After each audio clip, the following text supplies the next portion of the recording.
Hello everyone, welcome to Zen Study. My name is Naval and today I am going to start a series for your UPSC prelims examination.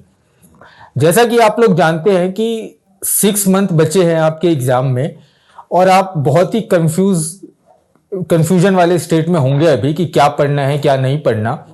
तो इसी के regarding मैंने अभी एक series को start किया है फॉर योर इकोनॉमिक्स सब्जेक्ट, जिसमें मैं जितने भी इंपॉर्टेंट टॉपिक्स है for your economics for prelims point of view उसको मैं डिस्कस करूंगा। टॉपिक्स बहुत ही डाइवर्स हैं वैसे तो इकोनॉमिक्स सब्जेक्ट में, बट मैंने एनालाइज किया है लास्ट के 5 to 7 ईयर्स के क्वेश्चन पेपर को और मैं ये देख पा रहा हूं कि थीम्स रिपीट होती जा रही हैं। ठीक है, तो आपको कम से कम जितना मैं इस सीरीज में आपको जिस जिस टॉपिक्स के बारे में बताऊंगा उतना तो आपको कम से कम करके जाना ही है। अगर टाइम मिले तो उसके अलावा भी आप अलग अलग टॉपिक्स को भी सेलेक्ट कर सकते हैं। जैसा कि मैं आपको बताऊं इंफ्रास्ट्रक्चर, तो इंफ्रास्ट्रक्चर अपने आप में एक बहुत ही डाइवर्स टॉपिक है, बट क्वेश्चन जो उसमें से पूछे जा रहे हैं वो एक आधा क्वेश्चन पूछा जाता है, कभी 1 कभी 2 और कभी बिल्कुल भी नहीं। तो उसमें जरूरत से ज्यादा टाइम देना आपका इट्स नॉट वर्थ वाइल मेरे हिसाब से। आप उस टॉपिक पे ज्यादा फोकस कीजिए जहां से बार बार क्वेश्चन पूछे जा रहे हैं और जहां से आप जो है क्वेश्चन वहां से आप सॉल्व कर भी सकते हैं। उसमें जो आपका टाइम और मनी का कंसेप्ट है वो भी आप लगा के देखोगे तो आपको पता चलेगा कि जितना टाइम आप इन्वेस्ट कर रहे हो आपको रिजल्ट अच्छा ही मिलेगा। ठीक है, जैसे कि माइक्रो इकोनॉमिक्स, तो वहां से भी क्वेश्चन पूछे जाते हैं, लेकिन कभी कभी पूछे जाते हैं कभी कभी नहीं पूछे जाते हैं, इसीलिए उन टॉपिक्स को आपको हॉरिजॉन्टली कवर करना है। तो मैं ये बताना चाह रहा हूं कि इस सीरीज में मैं आपको उन टॉपिक्स को डिस्कस करूंगा जो हर बारी कहीं ना कहीं से पूछे जा ही रहे हैं लास्ट के 5 और 7 ईयर्स में।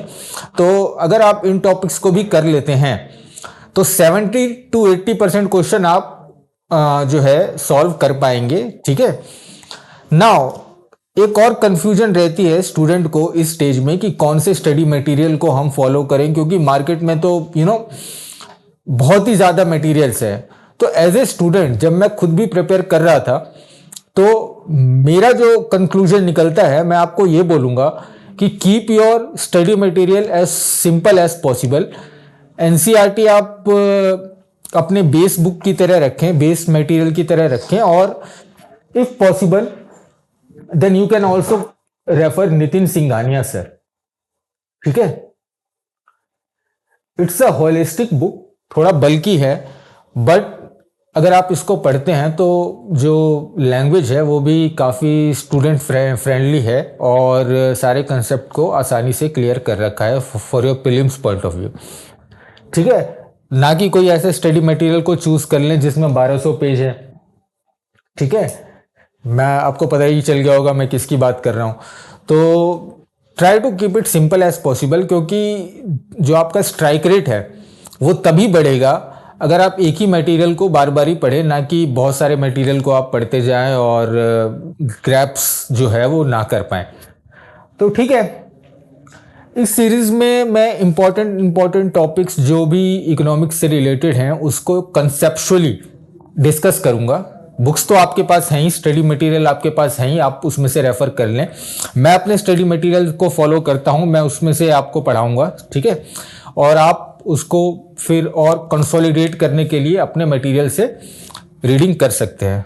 तो without wasting any time, today we will discuss about money, demand, supply and creation. इस टॉपिक को पढ़ाने के बाद मैं monetary policy, fiscal policy, taxation और भी जो इंपॉर्टेंट टॉपिक्स हैं वो मैं डिस्कस करूंगा। मैंने मनी के जो बेसिक फीचर्स हैं जिसमें से कभी कभी क्वेश्चन पूछा जाता है वो मैंने बाद में लेने का फैसला किया है, बिकॉज वो बहुत ही ईजी है और आप उसको आसानी से एक रीडिंग में भी खत्म कर सकते हैं। तो let's start. The topic is money, demand, supply and creation.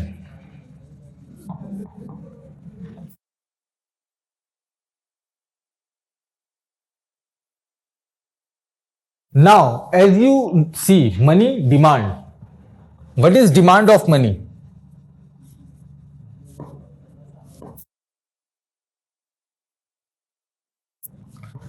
आप इसके बारे में सोचिए, ठीक है। तो एक बुक थी, लिक्विडिटी प्रेफरेंस थ्योरी।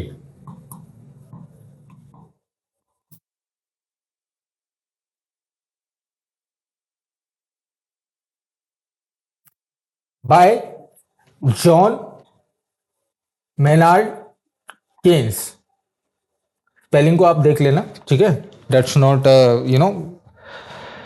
तो उसमें क्या बताया गया था, ये जो इकोनॉमिक्स थे, John Maynard Keynes, he was a British economics.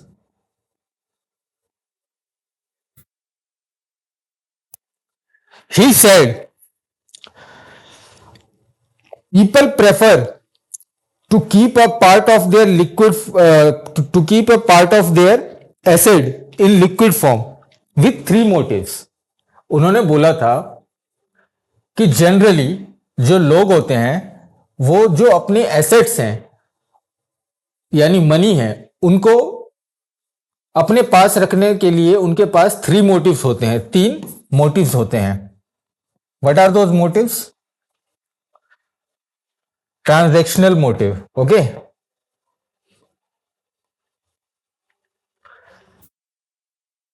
Precautionary and next is speculative motive। These are the three motives according to John Maynard Keynes। He was a British economics and his book liquidity preference theory discussed about it कि people generally keep a part of their asset for three motives। These are transactional motives, precautionary motives and speculative motives। So as the name suggests, transactional motive is for transaction, ठीक है, day to day transaction. Precautionary motives, जैसे कि Covid आ गया था, जिस time पे Covid आ गया था तो आपने ऑब्जर्व किया होगा, अगर आपने न्यूज़पेपर पढ़ा होगा उस टाइम में, कि बैंक डिपॉजिट जो है उन दिनों कम हो गई थी। Why? Because people withdrew their deposit for precautionary motive. उनको ऐसा लगा था कि हो सकता है कि लॉकडाउन और एक्सटेंड हो सकता है, तो उन्होंने उसी के प्रिकॉशन के तहत जो अपनी सेविंग्स हैं उसको विड्रॉ कर ली थी। तो that is called as precautionary motive. Next is speculative motive. So what is speculative motive? Speculation यानी कि ये अंदाजा लगाना कि हो सकता है, जैसे कि गोल्ड है, कि लोगों को ये लगे कि अभी गोल्ड के जो दाम है, गोल्ड के जो भाव है वो बढ़ने वाले हैं कुछ टाइम पे, तो ये सोच के वो अपने जो डिपॉजिट है उसको विड्रॉ कर ले और उसको फिर गोल्ड को परचेज करने में लगा दे। You getting my point? उन्होंने ऐसा स्पेकुलेट किया कि जो गोल्ड है उसके जो दाम है वो बढ़ने वाले हैं इन द कमिंग मंथ्स, और बैंक का जो डिपॉजिट है, जो इंटरेस्ट डिपॉजिट है, वो हमको उतना नहीं मिल रहा, तो हम क्या करें, तो हम अपने जो डिपॉजिट है उसको विड्रॉ करके गोल्ड को खरीद लेते हैं, उससे हमें ज्यादा फायदा होगा, उससे हमें ज्यादा रिटर्न मिलेगा। तो that is called as speculative motive. So these are the three motive, transactional, precautionary and speculative motive. Hope you got my point, ठीक है। It was said by John Maynard Keynes. अब इस पे ये जो कंसेप्ट है, इस पे अलग अलग टाइप के क्वेश्चन बन सकते हैं। I will let you know how. सो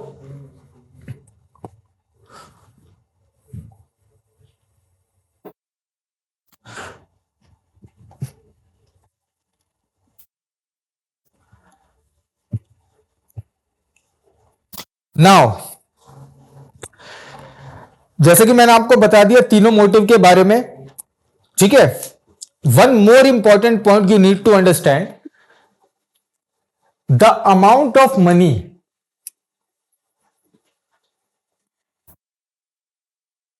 आप प्लीज अपने नोटबुक में इसको हाईलाइट करके ये वाले पॉइंट को लिख लें please. The amount of money held by a person, the amount of money held by a person is inversely proportional to the bank interest rate.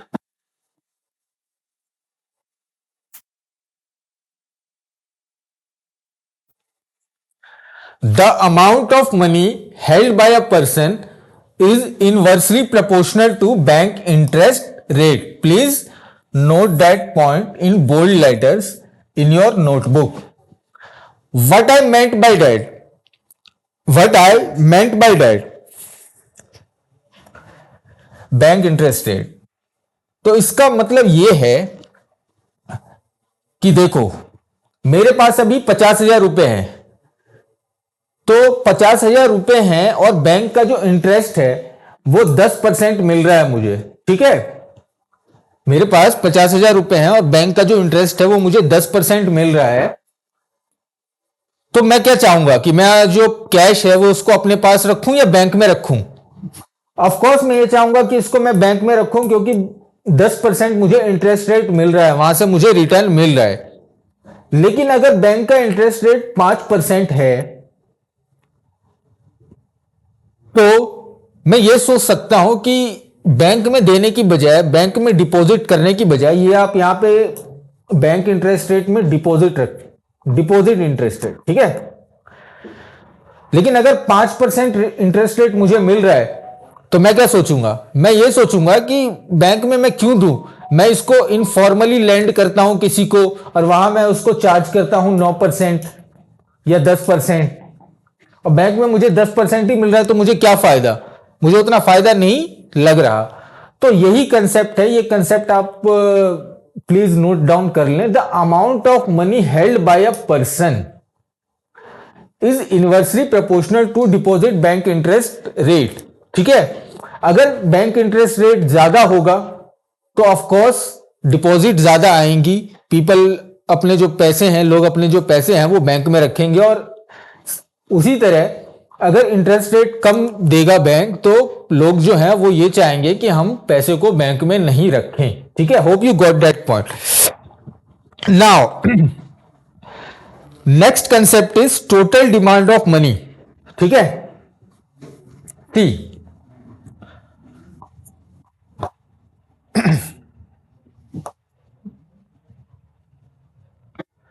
Total demand of money.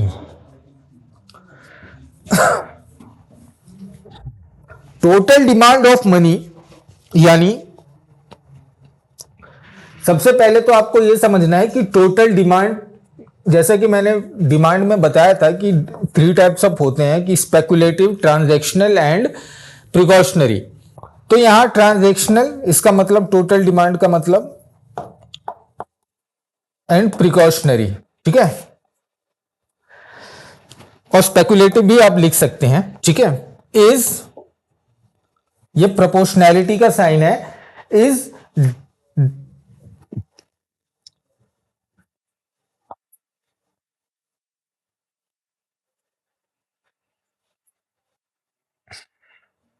ठीक है। ये जो इक्वेशन है ये इसको आप याद रख लें कि total demand of money is inversely proportional to interest rate. Got it. इसको प्लीज जो अपने स्टडी मटेरियल जिसको आपने अपना बेस बना रखा है उससे आप एक बारी कंसोलिडेट कर लें। मैंने खुद अपना स्टडी मटेरियल बनाया था आफ्टर रीडिंग मल्टीपल बुक्स, और उसके बाद मैंने एक जो अपना मटेरियल है उसको कंसोलिडेट किया, उसी से बार बार ही रिवाइज करता था। जब आप रिवीजन स्टेट में होंगे तो आपको बहुत ही इजी होगा।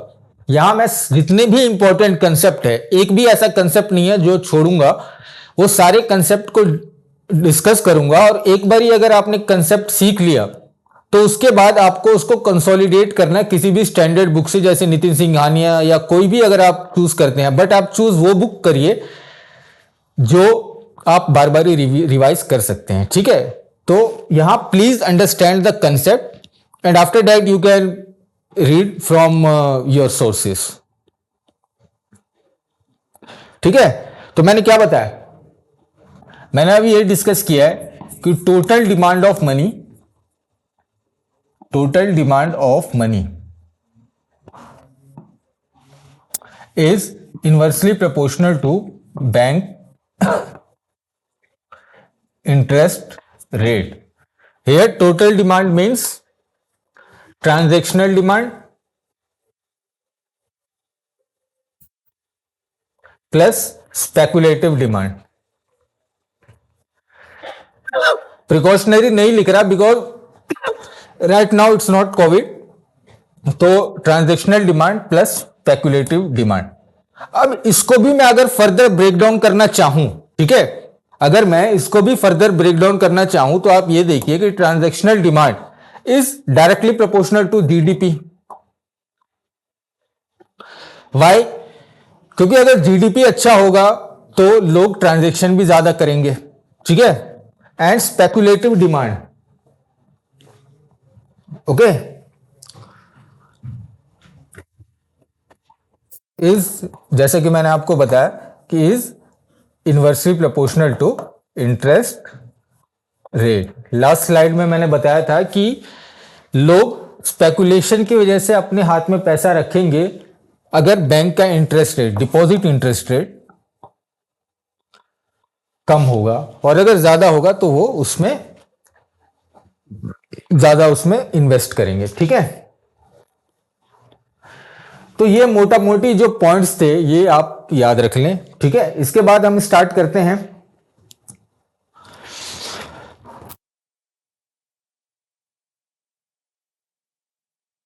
Supply of money.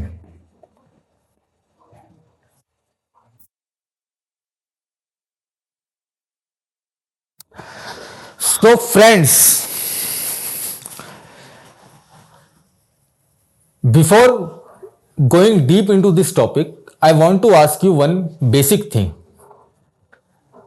What is time deposit of a bank? What is time deposit of a bank? And what is demand deposit of a bank?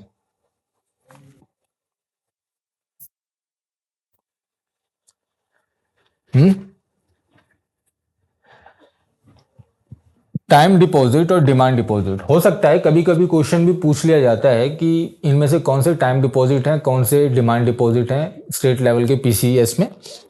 तो टाइम डिपॉजिट क्या हुआ? टाइम डिपॉजिट यानी जिसका टेन्योर फिक्स है, यानी आपके fix deposit, FD, recurring deposit, okay. Demand deposit जो पैसा, जो डिपॉजिट आप अपने डिमांड के अकॉर्डिंग विड्रॉ कर सकते हो, ठीक है, यानी सेविंग अकाउंट हो गए, करेंट अकाउंट हो गए, ओके। तो इतना बेसिक जो डिफरेंस है वो आपको क्लियर होना चाहिए कि time deposit means fixed deposit, इसका एक टेन्योर होता है, ठीक है, कि 2 साल के लिए फिक्स्ड डिपॉजिट करवा लिया या 4 साल के लिए, 2 साल के लिए, ठीक है। ऐसा नहीं है कि आप इसको ब्रेक नहीं कर सकते, ऑफ कोर्स आप इसको ब्रेक कर सकते हैं, लेकिन उसके लिए आपको पेनल्टी देना पड़ेगा। सेविंग डिपॉजिट जो डिमांड के आप अपने डिमांड के अकॉर्डिंग विड्रॉ कर सकते हो, उसमें आपको कोई भी पेनल्टी नहीं देना पड़ेगा, ठीक है। इसमें बहुत सारे जो आपके इंस्ट्रूमेंट हैं, बहुत सारे इंस्ट्रूमेंट होते हैं, जैसे कि ड्राफ्ट भी होता है। Draft is also very liquid, तो उसको भी आप अपने डिमांड के अकॉर्डिंग विड्रॉ कर सकते हैं, ठीक है।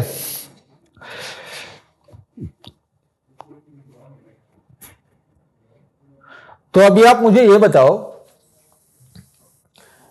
कि जो पब्लिक का पैसा है, जो लोगों का पैसा है, वो इन दोनों में से किसमें ज्यादा होगा?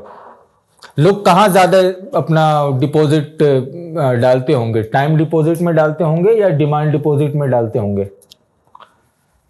थिंक। तो फ्रेंड्स, जो पब्लिक है वो अपना ज्यादा पैसा टाइम डिपॉजिट में पार्क करती है। Y so? बिकॉज यहां पे इंटरेस्ट रेट, डिपॉजिट रेट ज्यादा मिलता है। यहां पे डिपॉजिट रेट कम मिलता है, तो यहां पे लेस पार्किंग ऑफ मनी होती है। ठीक है। टाइम डिपॉजिट में लोग अपना पैसा ज्यादा डिपॉजिट करते हैं, जो पब्लिक का पैसा है वो इस वाले इंस्ट्रूमेंट में ज्यादा रहता है, बिकॉज यहाँ पे इंटरेस्ट रेट जो है वो ज्यादा मिलता है। डिमांड डिपॉजिट में कम लोग अपना पैसा पार्क करते हैं। वाई? बिकॉज यहाँ पे जो इंटरेस्ट रेट है वो कम मिलता है।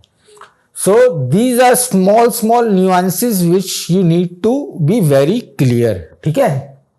नाउ ये जो पैसा लोग पार्क करते हैं, चाहे टाइम डिपॉजिट में हो, चाहे टाइम डिपॉजिट में हो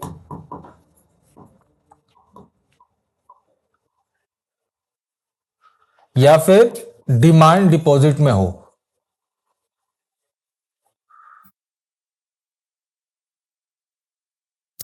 चाहे टाइम डिपॉजिट में हो या डिमांड डिपॉजिट में हो, मैंने अभी आपको क्या बताया कि यहां पे public park more money because interest rate is high, तो फायदा ग्रेटर रिटर्न।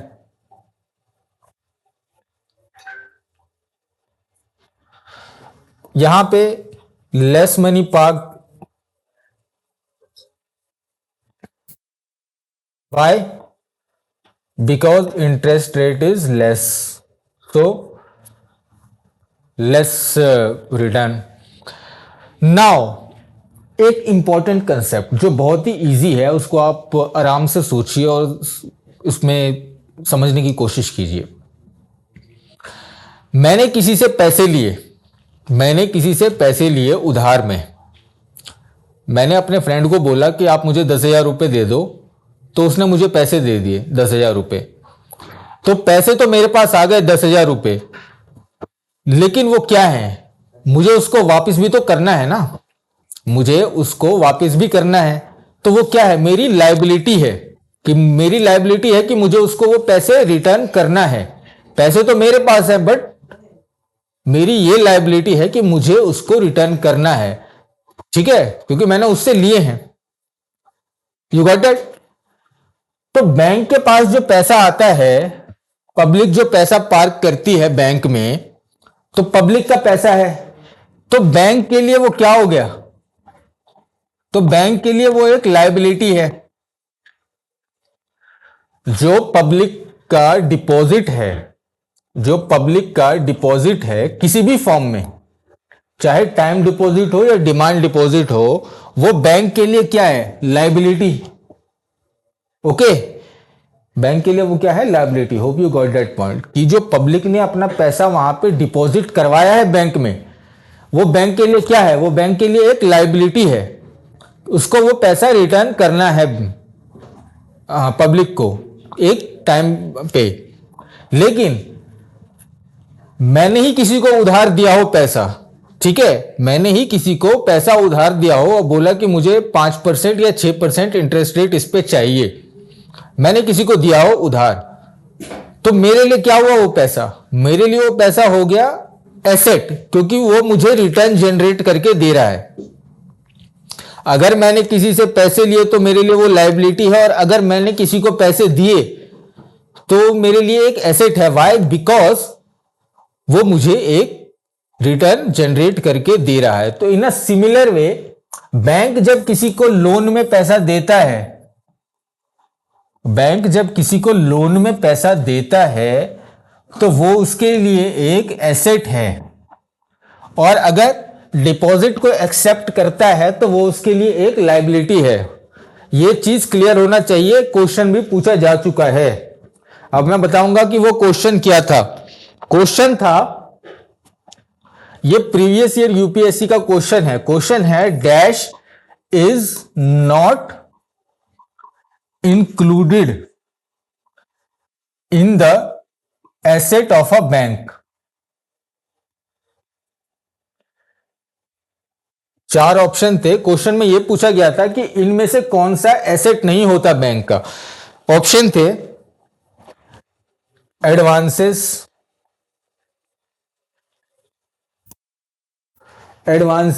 डिपॉजिट, इन्वेस्टमेंट,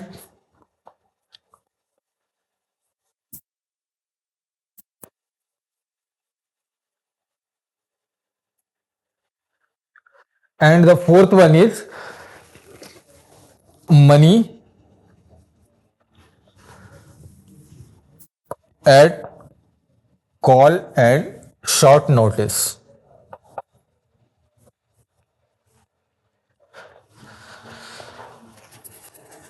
तो इसमें से आप सोच के बताओ कि क्या होगा आंसर इसका। 30 सेकेंड में पूछा गया है, dash is not included in the asset of A bank, मतलब कौन सा इन चारों में से बैंक का एसेट नहीं है। तो बहुत ही इजी है, मैंने आपको बताया कि जो डिपॉजिट होगा पब्लिक का वो तो बैंक के लिए एक लायबिलिटी है। इसमें से आप इसको सिंगल आउट कर सकते थे इजीली कि जो डिपॉजिट है पब्लिक का वो तो उसके लिए लायबिलिटी है, तो ऑफ कोर्स ये एसेट नहीं होगा। So your answer is deposit. See, अगर आपके कंसेप्ट क्लियर हो तो कैसे एलिमिनेट करना कितना इजी होता है, ठीक है। तो कीप योर कंसेप्ट क्लियर और उसके बाद आप कंसोलिडेट करते रहो, कोई भी अपना रेफरेंस बुक पढ़ते रहो। Okay, now we will discuss one very important but very easy concept, liquidity of a asset. What does liquidity means? What do you mean by liquidity? Liquidity means तरलता. Liquidity means the ease of converting an asset into a liquid money form, ठीक है। The ease of converting an asset into cash, ठीक है।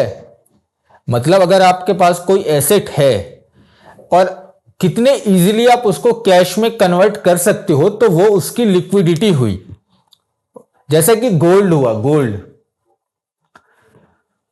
तो gold को आप easily convert कर सकते हो कैश में, तो it's a highly liquid asset. But real estate जैसे कि घर, अगर आप उसको बेचने जाओ, आपको कैश की जरूरत है, अगर आप उसको सेल करने जाओ तो क्या वो लिक्विड है? It is a liquid but not as much as gold, ठीक है। It is a liquid asset but not as much as gold, क्योंकि ऐसा नहीं है कि अगर आप घर को बेचने जाओगे तो आपको जिस कॉस्ट में उसको सेल आउट करना है उतने ही कॉस्ट में बाय करने के लिए कोई कस्टमर मिल जाए, ठीक है। कोइंसिडेंस ऑफ वांट होना चाहिए ना, कि आप जो चाहते हो सामने वाला भी वही चाहे, तो वो तो होगा नहीं, तो आपको कॉम्प्रोमाइज करना पड़ेगा। तो उससे इसकी लिक्विडिटी पे, तो उस पे इसकी लिक्विडिटी पे असर पड़ेगा, इसीलिए वो उतना लिक्विड नहीं माना जाता रियल एस्टेट। ओके, ऐसा हो सकता है रियल एग्जाम सिनेरियो में कि आपको 4 एसेट दे दिए जाए और आपसे यह पूछा जाए कि इनमें से कौन सा ज्यादा लिक्विड है और कौन सा कम लिक्विड है, इंक्रीजिंग और डिक्रीजिंग ऑर्डर में। तो ये आपको क्लियर होना चाहिए, ठीक है। इन बैंक सिनेरियो में बैंकिंग सिस्टम में हाईली लिक्विड किसको माना जाता है? Highly liquid asset.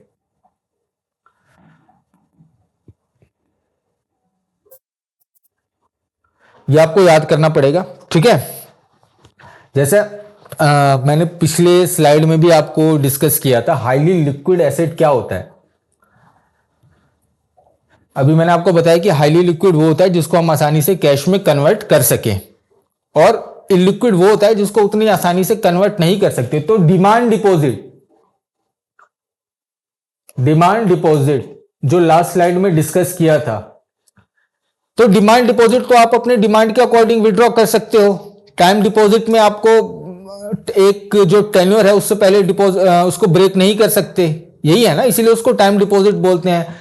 But demand deposit में इतना रिस्ट्रिक्शन नहीं है, आप जाओगे एटीएम से पैसा निकाल लोगे, आपके करंट अकाउंट और सेविंग अकाउंट में पैसा होगा, तो demand deposit is a highly liquid asset from banking point of view. Demand deposit. In a similar way, drafts are also liquid asset. ठीक है. GSEC गवर्नमेंट सिक्योरिटीज उसको बोलते हैं. ठीक है. Treasury bills. इन सब के डिफरेंस और इन सब की जो इंपॉर्टेंस है वो आने वाली क्लासेस में मैं डिस्कस करूंगा. But for the time being आपको ये याद रखना है कि highly liquid assets are demand deposit, draft, G sec, T bills and others which I will discuss.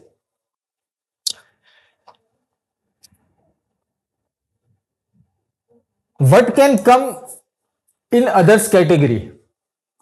आप खुद भी अपनी जो नॉलेज है उसको आप इंप्लीमेंट करके देखो कि एक कंपनी है जो बहुत ही रेपुटेड कंपनी है और उसके शेयर्स हैं अपने आपके पास.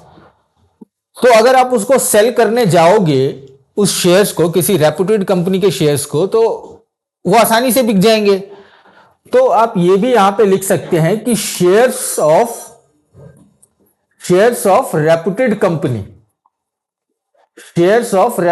Company are also highly liquid assets. Okay.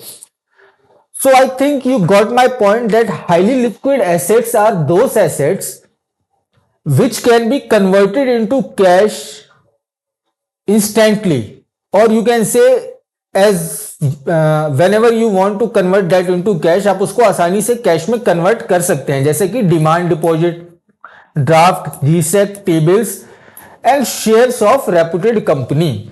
और इसमें कितना भी परमुटेशन कॉम्बिनेशन हो जाए आप उसको अपनी जो आपकी जो नॉलेज है और इंटेलिजेंस है उसके हिसाब से आप ये कंसेप्ट लगा के देखना. ठीक है. मैंने आपको पहले ही बताया अभी थोड़ी देर पहले कि इलिक्विड एसेट्स क्या होते हैं जिसको उतनी आसानी से आप कन्वर्ट नहीं कर सकते कैश में. उसमें डबल कोइंसिडेंस ऑफ वांट होना चाहिए कि जो आप बेचना चाह रहे हो वो सामने वाला भी खरीदे, तभी तो आप बेचोगे ना. तो वो जैसे कि रियल एस्टेट हो गया. एमएफ हुसैन साहब की पेंटिंग है आपके पास, एसेट है, वो पेंटिंग को एसेट माना जाता है. बट आप उसको, अगर कोई आर्ट कलेक्टर है और उसको बेचना है उसको 10 करोड़ में, लेकिन सामने वाला खरीदने को तैयार नहीं 10 करोड़ में, तो उसकी लिक्विडिटी तो इफेक्ट हो गई ना. तो मेरे कहने का ये मतलब है कि these type of assets are called illiquid assets or relatively less liquid assets than the ones I previously discussed. Okay. In a similar way, there is one term called liquidity infusion. Liquidity infusion. What do you mean by liquidity infusion? Liquidity यानी पैसा, infusion कोई infuse कर रहा है मतलब डाल रहा है. तो सिंपली आप इसको ऐसे समझिए कि लिक्विडिटी इन्फ्यूजन वो होता है जब RBI, reserve bank of India, infuse करता है यानी पैसा डालता है सिस्टम के अंदर. ठीक है.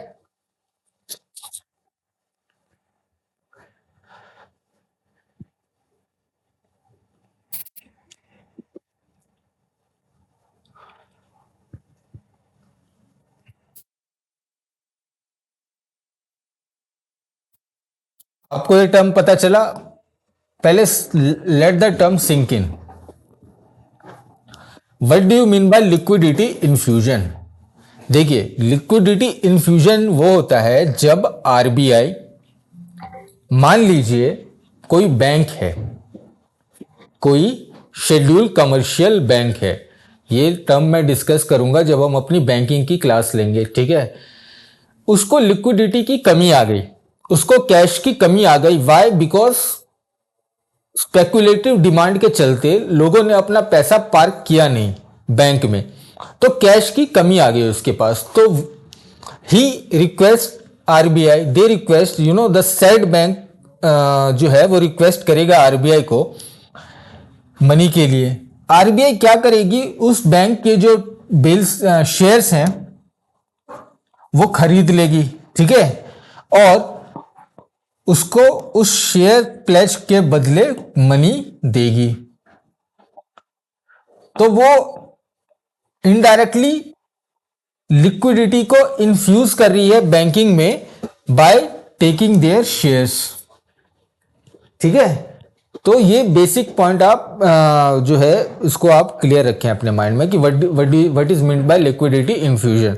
व्हेनेवर आरबीआई बाइज बैंक और NBFC, G sec, T bills, financial asset, ठीक है, G sec, T bills, financial asset to infuse liquidity, to infuse cash.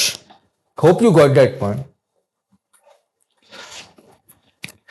Now this is the most important concept. This is the most important concept, measures of money supply.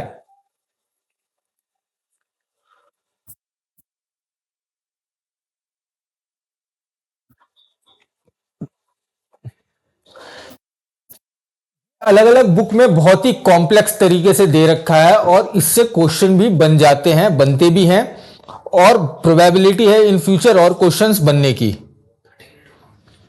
तो इसको मैं अपने जो आज की class है उसको मैं इस वाले टॉपिक के साथ खत्म करूंगा, और जो अपनी नेक्स्ट क्लास है उसमें हम बिल्डअप करेंगे जहां से हमने छोड़ा था।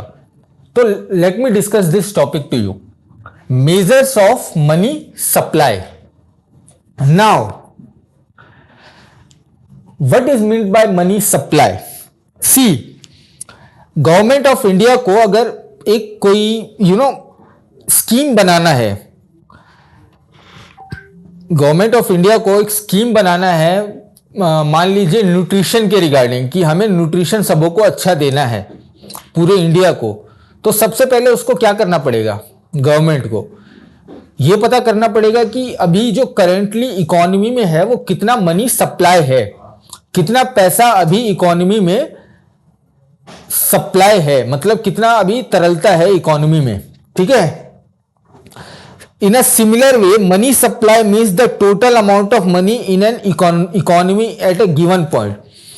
Money supply means the total amount of money in an economy at a given point. इस समय इकोनॉमी में कितना पैसा है उसको बोलते हैं मनी सप्लाई। फॉर्मूले हैं इसके मेजर करने के, so let me discuss this. क्यों जरूरी है इसको पता करना, क्योंकि इससे ही पता करके हम स्कीम्स, इन्फ्लेशन कंट्रोल और इंटरेस्ट रेट वगैरह को डिटरमाइन करते हैं। So without wasting any time, और उसको बिल्कुल ही सिंपल रखते हैं फ्रेंड्स। जितना चीजों को सिंपल आप रखोगे उतना ही आसान होगा आपके लिए रिवाइज करना, ठीक है। तो these are 4 types measures, M1, M2, M3 and M4। जैसा मैं आपको बता रहा हूं आप उसको प्लीज वैसा ही लिखें और इतना ही लिखें, क्योंकि बुक्स में बहुत ही उसको बहुत ही घींच रखा है जो कि आपके एग्जाम के पॉइंट से रेलेवेंट नहीं है। क्योंकि अगर आप क्वेश्चन पेपर देखोगे लास्ट के कुछ ईयर्स के, तो आपको पता चलेगा कि क्वेश्चन कहां से पूछे जा रहे हैं। उसी कंसेप्ट के तहत मैं आपको बता रहा हूं आपको कहां तक जाना है इस टॉपिक में, ठीक है। एक लेंथ और ब्रेड्थ में आपकी सेट कर रहा हूं कि कहां तक आप इसको खींच सकते हैं। M1 and M2 is called as narrow money, while M3 and M4 is called as broad money.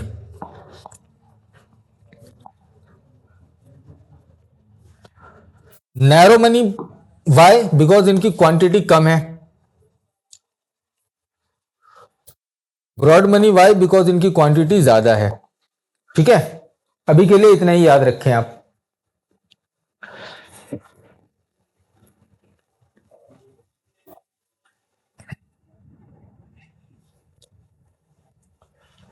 जो आरबीआई है, रिजर्व बैंक ऑफ इंडिया, वो सबसे ज्यादा M3 पे फोकस करती है।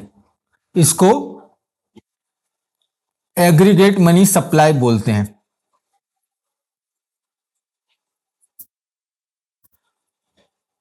ये आप प्लीज नोट डाउन कर लें, because M3 is the most use measure of money supply known as aggregate monetary resource or aggregate money supply, because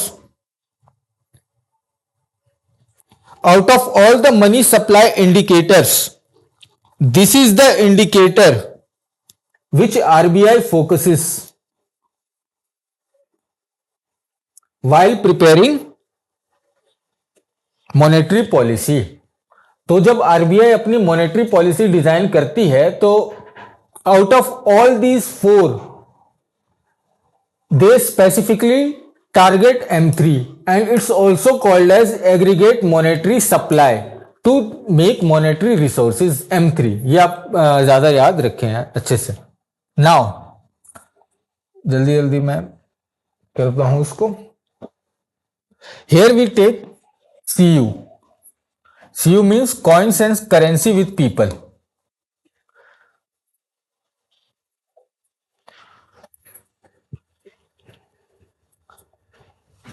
Here we will take demand deposit. Here we will take time deposit. Okay. These are for commercial bank.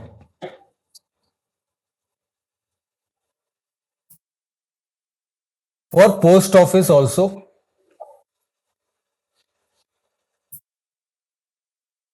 Demand deposit, time deposit. Okay, यहां पे आ गई इसकी liquidity और quantity. ठीक है, now M1 जो होता है उसमें क्या है कि coins of currency with people. इसको और अच्छे से कर लेते हैं।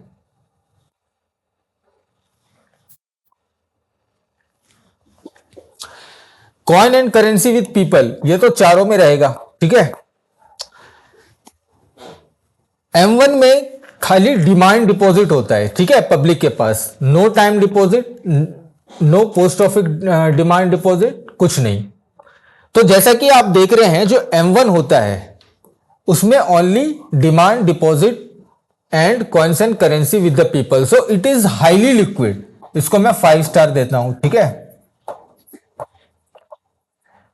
इट इज हाईली लिक्विड क्योंकि इसमें खाली डिमांड डिपॉजिट है और coins and currency with people, लेकिन इसकी क्वांटिटी सबसे कम होती है। ठीक है, तो 1 स्टार।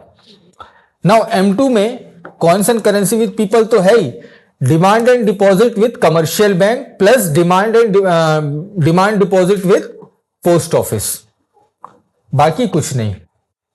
इसकी लिक्विडिटी भी है क्योंकि डिमांड डिपॉजिट ऑफ बैंक तो है ही, बट सिंस पोस्ट ऑफिस भी है तो थोड़ी लिक्विडिटी कम हुई, बिकॉज पोस्ट ऑफिस में कुछ डॉक्यूमेंट्स वगैरह जमा करवाने पड़ेंगे तो थोड़ा टाइम लग जाएगा, तो इसको मैं 4 स्टार देता हूं। ठीक है, इसकी क्वांटिटी थोड़ी ज्यादा है इससे। Next is your M3 which RBI focuses majorly for making monetary policy. Okay, तो इसमें क्या होगा, इसमें क्या होगा कि coins and currency with people as you know, plus demand deposit with bank plus time deposit with bank. Okay, post office का इसमें कट जाएगा। इसकी लिक्विडिटी थोड़ी और कम होगी लेकिन क्वांटिटी थोड़ी और ज्यादा होगी। ठीक है, लास्ट इज M4। तो M4 में आपको क्या करना है, सबों में टिक लगा देना है, सारे मनी में। ठीक है, तो ये हाईली लिक्विड हो गया एंड सबसे ज्यादा इसकी क्वांटिटी होगी। तो ये टेबल आप बुक में भी आपको मिल जाएगा और आप इसको मेमोराइज कर लें, क्योंकि अलग अलग यहां से क्वेश्चन बन जाएंगे कि इसमें कम होगा, इसमें क्या होगा, लिक्विडिटी किसकी ज्यादा होगी, लिक्विडिटी कम किसकी होगी। ओके, नाउ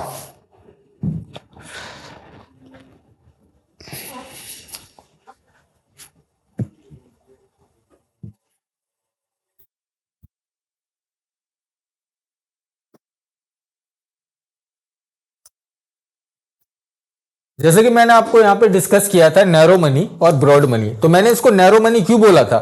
बिकॉज आप देखें कि यहां पे क्वांटिटी इन दोनों की सबसे कम है, यहां पे क्वांटिटी इन दोनों की सबसे कम है, M1 और M2 की, इसलिए इसको नैरो मनी बोला था। और M3 और M4 को ब्रॉड मनी क्यों बोला था?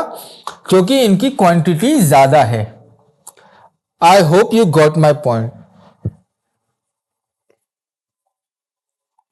ठीक है,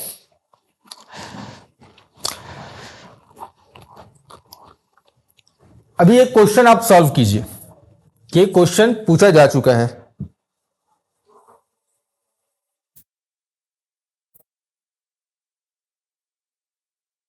क्वेश्चन है, if you withdraw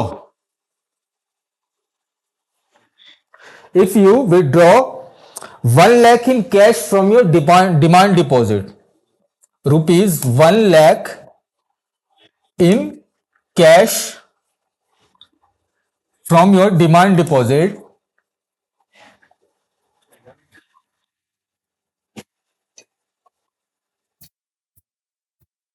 if you withdraw 1 lakh in cash from your demand deposit account in your bank,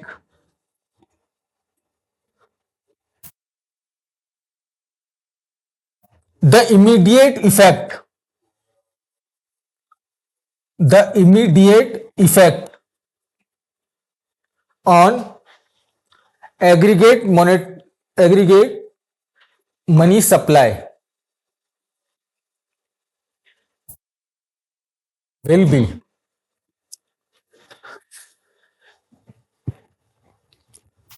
the immediate effect in the aggregate money supply in the economy will be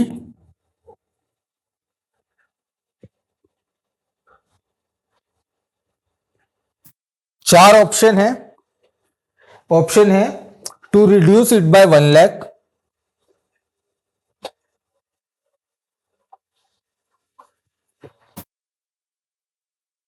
ठीक है।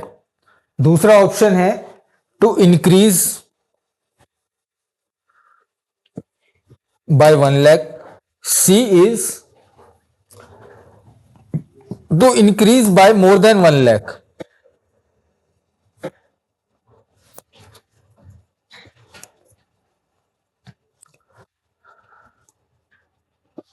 And your fourth option is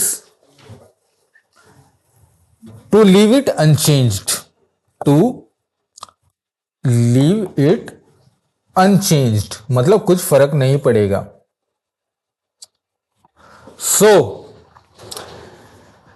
ये question आप जब मैं अपनी अगली class आऊंगा तब डिस्कस करूंगा, तब तक आप इसको ट्राई कीजिए।